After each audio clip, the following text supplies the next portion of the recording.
할렐루야. 오늘도 우리 교회를 향하신 하나님의 놀라운 은혜가 부어지는 귀한 시간 되시기를 주님의 이름으로 축복합니다. 제가 지난 주간에 단체 카톡방에 미국과 한국을 위해 기도해야 할 때입니다 라는 제목으로 카톡을 올렸습니다. 테슬라 최고 경영자 일론 머스크 아들이 하루아침에 딸이 되어버린 이야기, 그리고 캐나다에서 학교 당국의 트랜스젠더 정책을 반대했던 16세 학생이 무기정학을 당한 이야기. 지금 이 시대의 최고의 이슈는 동성애입니다. 가슴 아프게도 이번 LA 의회에서 새로운 법안 AB 1955가 통과되었는데, AB 1955는 학생이 자기 성 정체성이나 성적 지향을 부모에게 알리는 것을 금지하는 법안이에요. 그러니까 부모의 허락이나 동의 없어도 자식이 마음대로 자기의 성벽을 바꾸도록 하겠다는 거예요. 그리고 부모가 이 일에 관여할 수 없도록 법으로 막아버렸어요. 이게 말이 됩니까? 내 자식인데, 내가 낳은 아들인데 여자가 되고 싶다 그러고, 심지어는 성전환 수술을 받고 싶다고 하는데 부모가 그것을 인정하지 않으면 양육권까지도 빼앗기게 돼요. 내 부모가 성전환에 대해서 비협조적이다라는 사실을 학교에다가 알리는, 그냥 그런 뉘앙스만 풍기기만 해도 그날로부터 학교에서 아이를 집으로 보내지 않습니다. 그리고 동성연애자들이 모여있는 그런 미성년자들 시설로 보내게 됩니다. 이것이 지금 캘리포니아에서 통과된 법이에요. 여러분 어떻게 생각하세요? 순어거지 법이죠.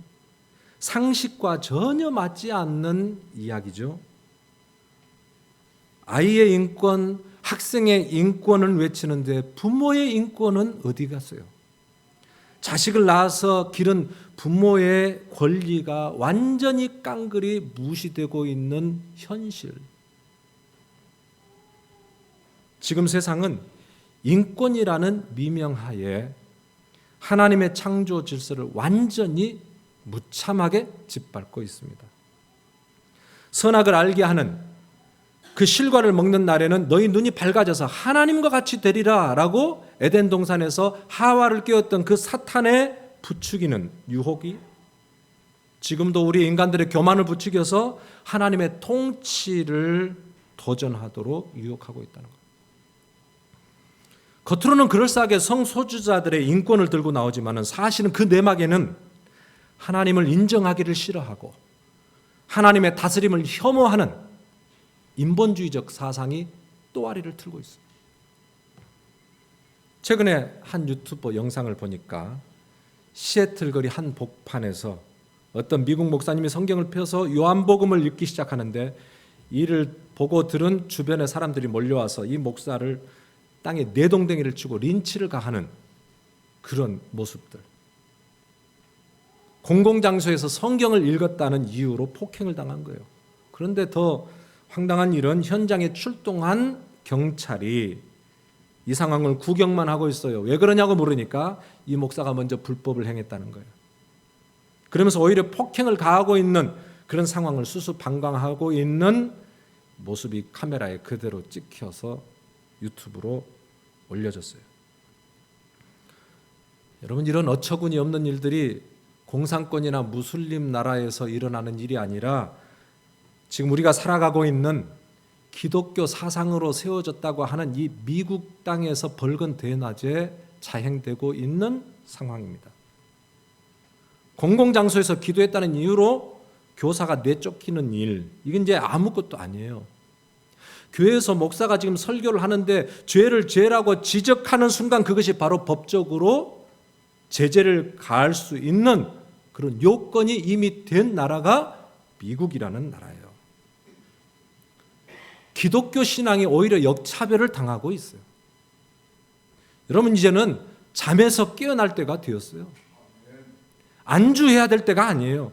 예수 그리스도의 그 존귀하신 이름이 조롱을 당하고 비웃음을 당하고 교회가 세상에서 정말 조롱을 당하고 있는 지금 이 현실에서 정말로 의식이 있는 그리스도인이라고 한다면 어떻게 반응을 해야 될 것인가? 저는 오늘 다니엘이라고 하는 그 인물, 그의 신앙을 통해서 해법을 찾아보려고 합니다. 여러분, 다니엘은 누군가? 그는 유다가 멸망하면서 바벨론의 포로로 잡혀온 청년이었습니다. 그는 포로 신분이었지만 하나님의 은혜가 안 돼 바벨론과 메데바사에 이르기까지 총리직을 수행하게 돼요. 그런데 오늘 보니까 그는 인생 말년에 큰 위기를 경험하는 것을 보게 됩니다. 그 위기는 예배의 위기였고 신앙의 위기였어요. 새로운 법령이 시행됐는데 그 법령은 이제부터 30일 동안은 다리오 왕 이외에 다른 신이나 다른 사람에게 기도를 하는 자가 있으면 사자굴에 던지기로 하겠다는 말도 안 되는 법이 통과가 되었어요. 사실 이는 왕의 총애를 받고 있는 이 다니엘을 죽이려는 정적들의 모함이었죠. 하나님을 섬기는 다니엘의 이 신앙을 표적 삼아서 궁지로 몰아 넣으려는 이 정적들의 술책이었어요.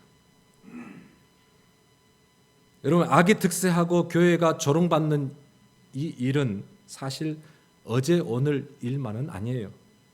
유사이래로 어쩌면 계속 반복되는 스토리 중에 하나입니다. 우리가 오늘날 당하고 있는 이 현실보다 더 엄중하고 엄혹한 상황을 경험했던 사람이 지금 우리가 읽었던 다니엘이라는 사람이에요. 사방에 그를 시기하고 제거하려는 정적들이 도사리고 있는데 다니엘의 도움을 줄 자는 아무도 없어요. 꼼짝없이 지금 사자밥이 될 수밖에 없는 그런 상황에 부딪혔다는 거예요. 자, 지금 다니엘이 이런 상황에서 어떻게 반응하고 있는가? 오늘 다니엘서 6장 10절에서는 정확하게 다니엘이 품고 있었던 신앙이 무엇인지를 우리에게 보여주고 있거든요. 읽었지만 우리 다 같이 한번 다시 한 목소리로 읽었으면 좋겠습니다. 다니엘서 6장 10절 시작. 다니엘이 이 조서에 왕의 도장이 찍힌 것을 알고도 자기 집에 돌아가서는 윗방에 올라가 예루살렘으로 향한 창문을 열고 전에 하던 대로 하루 3번씩 무릎을 꿇고 기도하며 그의 하나님께 감사하였더라. 아멘.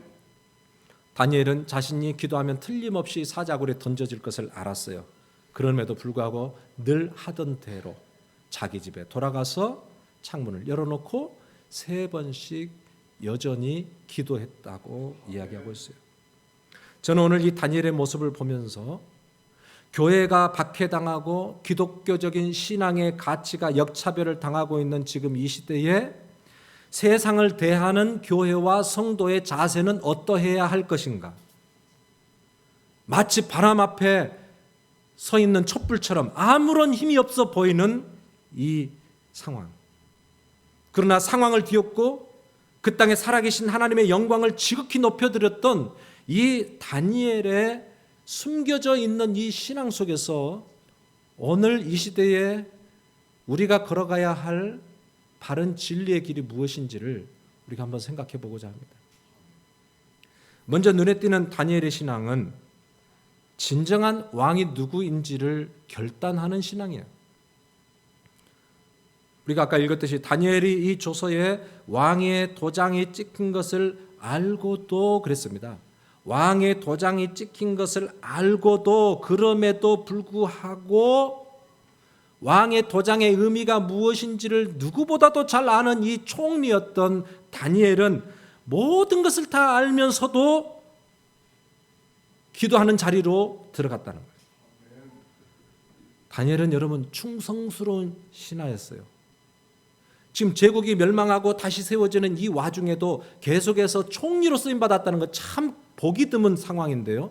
왜 그랬는가? 그만큼 그가 능력이 있고 실력이 있었다는 것, 또 하나는 그만큼 충성스러웠다는 것, 이것을 왕에게 인정받았기 때문에 그는 왕권이 바뀌고 제국이 바뀌어도 여전히 신뢰받는 자리에 쓰임받을 수밖에 없었다는 것.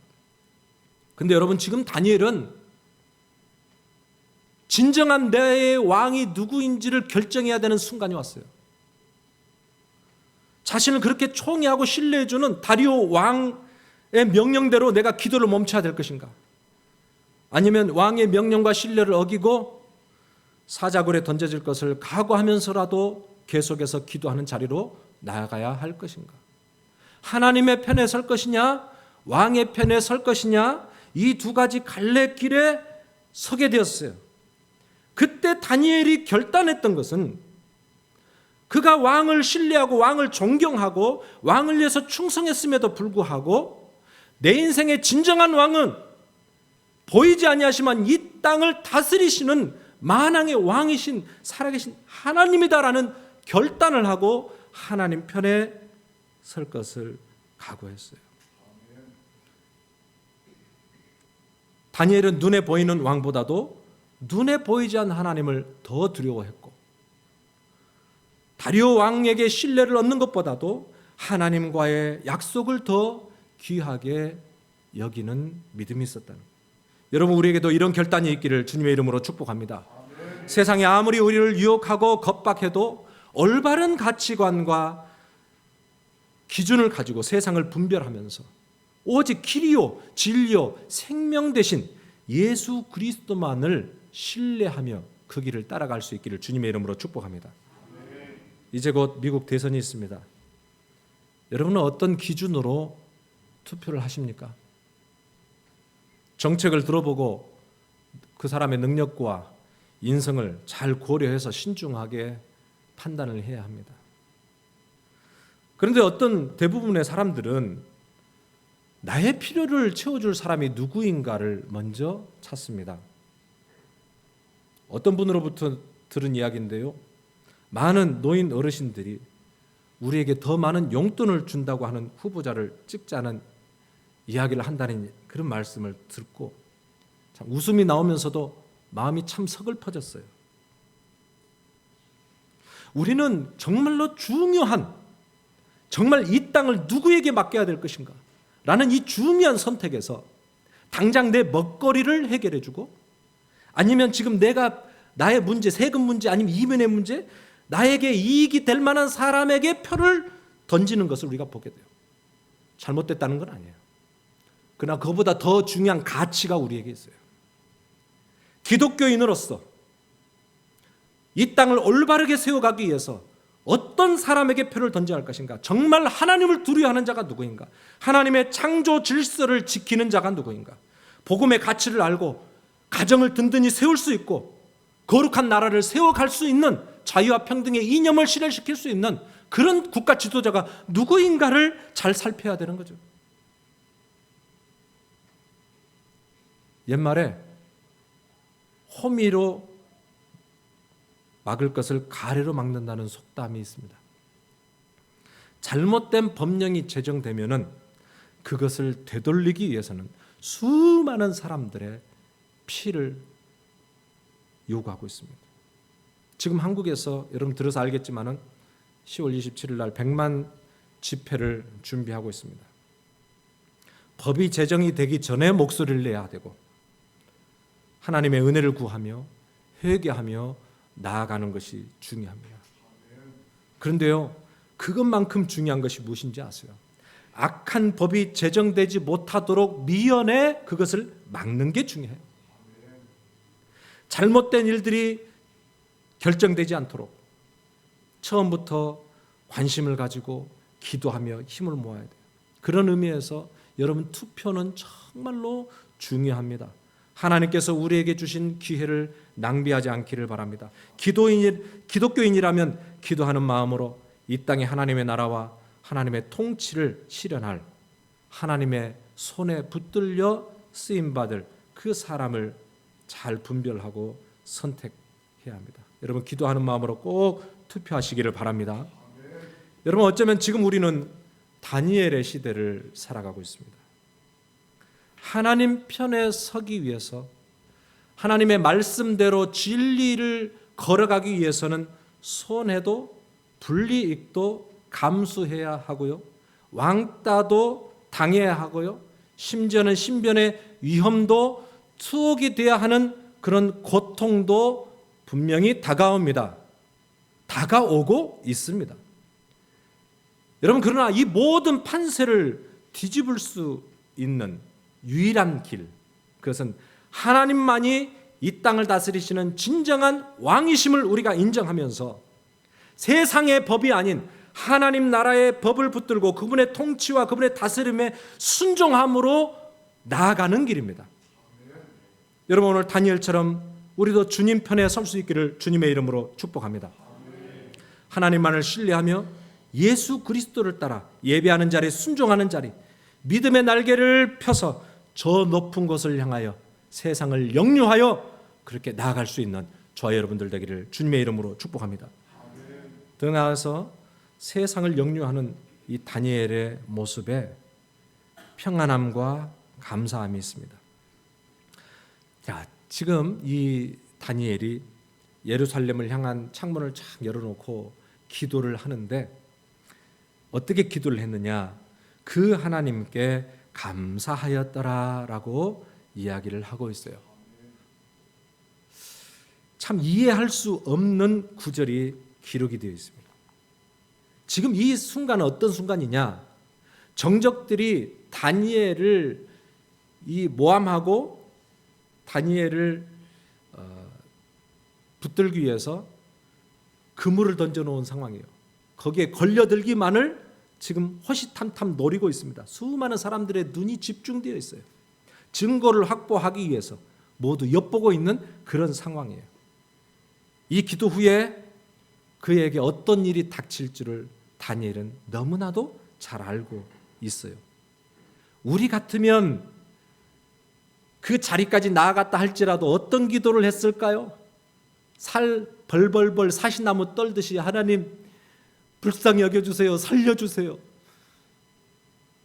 여러분, 하나님께 살려달라고 애원하며 아마 그렇게 기도를 했을 수도 있어요. 그러나 성경에서는 오늘 다니엘의 기도가 어떤 기도였는지를 우리에게 이야기해 주고 있어요. 그 기도는 하나님께 감사로 가득한 기도였다는 것을 우리에게 이야기하고 있어요. 환난 가운데서도 오히려 풍성한 찬양과 감사와 평안함을 누리는 그런 기도였어요. 여러분, 도대체 지금 다니엘이 뭐가 감사했을까요? 그 상황에서 뭐가 감사했을까? 이스라엘이라는 나라, 하나님이 선택했다는 나라는 이방 나라에 의해서 이미 패망하고 주권을 잃어버리고 포로로 잡혀온 신세예요. 여러분, 게다가 총리라고 하는 이 다니엘도 이제는 이방인들의 미움을 받아서 죽음을 눈앞에 두고 있는 이런 순간이에요. 여러분, 이런 순간에 무슨 감사거리가 있어서 하나님께 감사할 수 있었을까요? 오늘 저는 뭐가 감사했을까 한번 생각해 봅니다. 그 하나님께 감사하였다. 그 하나님, 자기의 인생 가운데 여전히 함께 하셨던 그 하나님을 그가 묵상할 때에 그는 지금 환난과 시련이 닥쳐올지라도 그 상황에서 감사할 수 있다는 거예요. 여러분, 다니엘은 사실 자기 실력으로 이 자리까지 온 사람이 아니에요. 그것을 그가 기억해낸 거예요. 많은 젊은이들이 함께 다 잡혀왔잖아요. 왕궁에서 훈련을 받았잖아요. 특별히 다니엘과 세 친구들은 우상께 드리는 그 제물을 거부하고 채식만 했는데도 하나님께서 더 얼굴이 윤택하게 하고 그래서 다니엘을 총리로 삼고 다니엘의 친구들을 도지사가 되게 했잖아요. 다니엘이 이 모든 과정을 볼 때에 이거는 내가 한 일이 아니라 하나님이 나의 인생을 붙들고 계신다는 그런 결론에 이를 수밖에 없었어요. 다니엘의 세 친구들은요, 우상에게 절하지 않기 위해서 두라 평지에서 세워진 그 신상에 절을 하지 아니하고 뻣뻣이 고개를 들고 있었지만 그가 풀무불에 던져졌을 때 머리카락 하나 상하지 아니하도록 하나님께서 다니엘의 세 친구들을 살게 하셨던 그 사건을 그가 기억했던 거예요. 하나님은 보이지 않는 것 같지만 역사의 주인이시고 하나님은 내 인생을 여전히 붙들고 여기까지 인도하셨다는 것을 이 다니엘이 깨닫게 될 때에 모든 것이 하나님의 은혜임을 알고 이 시련과 이 환난과 이 두려움보다 더 크고 위대하신 하나님의 은혜를 그가 누리게 될 때에 여러분 그 두려운 장소에서 홀로 무릎을 꿇고 기도하면서도 그 안에 세상이 이해할 수 없는 평안이 흘러 넘치게 되더라는 거예요.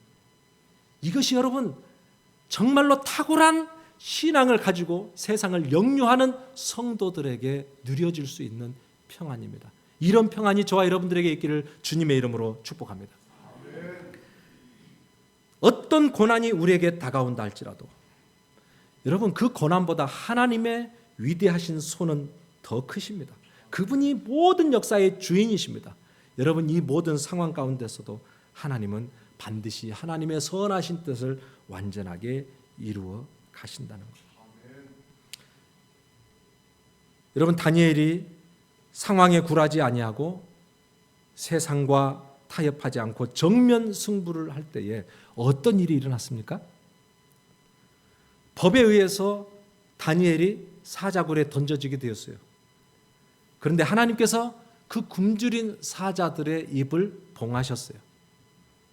그리고 오히려 그 사자 틈에서 평안한 밤을 보내고 당당하게 걸어서 나오게 하셨어요. 이를 보고 다리오 왕이 깜짝 놀랐습니다. 그래서 다리오 왕이 다니엘이 섬기는 그 하나님이 참 하나님이심을 그가 고백하게 되고 온 나라에 이 하나님을 섬길 것을 선포하는 그런 놀라운 기적 같은 일이 벌어지게 됩니다. 그 이방 땅 하나님을 모르는 그 백성이 살아계신 하나님을 찬양하며 그분의 이름을 높여드리는 대반전의 역사가 성경에 기록되어 있어요. 여러분 인본주의 사상으로 가득한 이 이방 땅에 하나님을 만홀히 여기고 믿는 자들이 집합힘을 단하는 이 시대에 정말 살아계신 하나님 그분의 영광을 만천하에 올려드리는 그런 놀라운 역사들이 다니엘 시대에 있었다는 거예요. 여러분 한 사람을 통해서 하나님은 역사의 물꼬를 완전히 뒤바꾸십니다.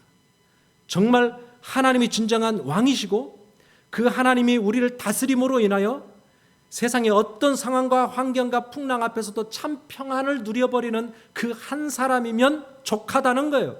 하나님은 그 한 사람을 통해서 시대를 반전을 이루시고 그 땅에 하나님의 그 나라와 하나님의 영광을 다시 회복시키신다는 거죠. 저는 오늘 이 말씀을 보면서 이 악한 시대에도 소망이 있고 하나님은 여전히 다니엘과 같은 정말 주님의 은혜를 붙들고 살아가는 한 사람을 찾고 계신다.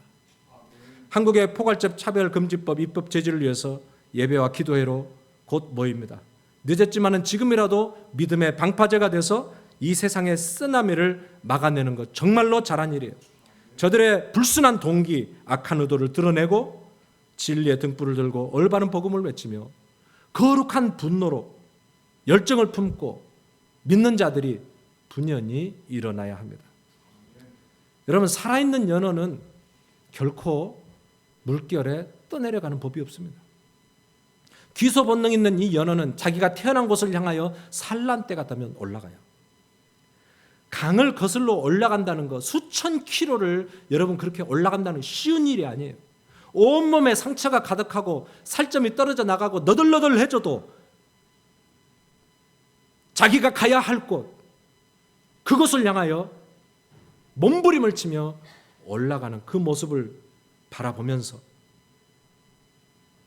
이 악한 조류가 흘러가는 이 시대 속에서 살아있는 그리스도인, 정말 복음의 능력에 이끌려 살아가는 성도라고 한다면 어떻게 살아가야 할 것인가? 그저 오늘 내일 세상의 흐름에 따라서 적당하게 먹고 마시고 즐기고 내 가정 잘 건수할 수 있는 그런 삶을 사는 것이 아니라 정말 주님이 기뻐하시는 그 길을 따라, 주님이 걸어가신 십자가의 길, 좁은 길을 따라 세상을 역류하여 주님과 함께 걸어가는, 여러분 이 미국 땅요 더 이상 숨을 곳 없습니다. 우리끼리 거룩한 삶, 우리끼리 예배하는, 여러분 이제 이런 것은 없어요. 이제 우리가 어디에 있든지 그곳에서 복음으로 세상을 역류하는 다니엘과 같은 신앙으로 각자가 우뚝 서야 합니다. 바라기는 하나님을 부정하고 절어가는 이 악한 세상 속에서도 저 높은 것을 향하여 최후 승리를 얻기까지 날마다 믿음으로 세상을 역류하는 생명력 있는 성도님들이 다 되어지기를 주님의 이름으로 축복합니다. 준비하신 당금 하나님께 올려드립니다.